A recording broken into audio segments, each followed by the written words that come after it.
నీకు సొమ్ములు లేవు అని చిన్న సూపులు చూస్తున్నరే, మనకు మేడలు లేవు అని శానా దూరంగా పెడుతున్నరే.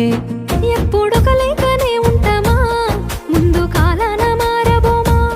నువ్వు బాధెందుకు కడతావయ్యో, ఆ భగవంతుడుండురయ్యో. నీ పాదాలకే దండమెడుత పిల్ల, నువ్వు చిన్నదానివైనా నా 7 జన్మాలకే కోరుకుంటా మల్లా నా తోడు నీడలాగా. ఓ బావా అంత పెద్ద మాటలెందుకు, నీదాన్ని నేను రయ్యా. నీ కడుపు నింపేటియా నేనే కాదు, నీ కష్టాన అమ్మనయ్యా. ఏ పుణ్యము నేను చేసుకున్నాను, నువ్వు దొరికినావే మరి. కన్నీళ్ళు కళ్ళల్లో రాకముందే గుండెకైతావు నువ్వు పిరి.